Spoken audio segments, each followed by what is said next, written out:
En 2019, lorsque la ville de la Seyne-sur-Mer décide de répondre à la candidature pour une labellisation cité éducative, c'est une démarche collective et en concertation qu'elle souhaite porter. On rassemble tous les acteurs éducatifs, institutionnels, municipaux et associatifs pour porter une analyse fine des besoins non couverts. La Seyne-sur-Mer deviendra la première ville du Var à être labellisée pour son projet à haute ambition éducative.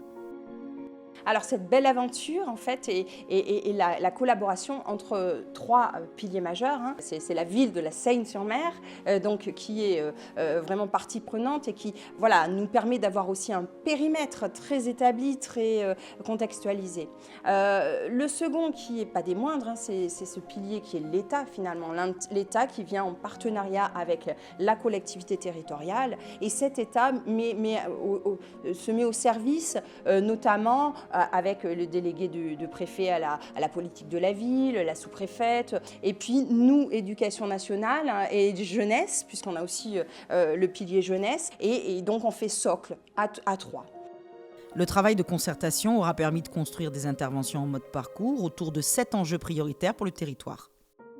Soutenir la persévérance scolaire dès le plus jeune âge, renforcer les actions de soutien à la parentalité, lutter contre l'illectronisme et développer les compétences numériques,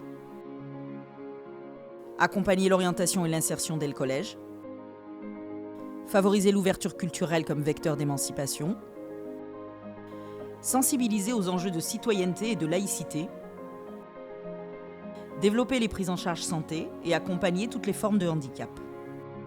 La cité éducative aura renforcé cette alliance éducative. Elle a transformé les manières d'agir et de coopérer. Les dispositifs se sont rassemblés autour des projets qui profitent à plus de 4600 enfants et jeunes.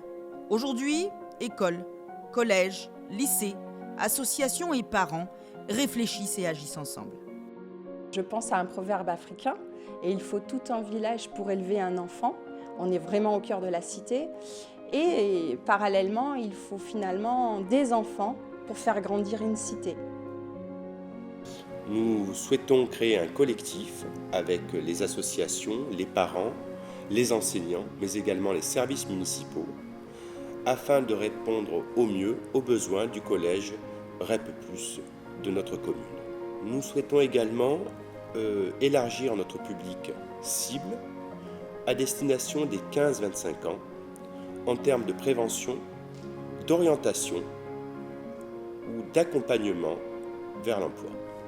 Une priorité qui va être forte, c'est justement cette jeunesse jusqu'à 25 ans, puisqu'on est sur là plus un parcours formation, insertion professionnelle, et puis évidemment des liens à ne pas négliger avec les partenaires extérieurs pour justement créer ce volet lien social, éducatif, qui soit toujours très présent sur notre cité.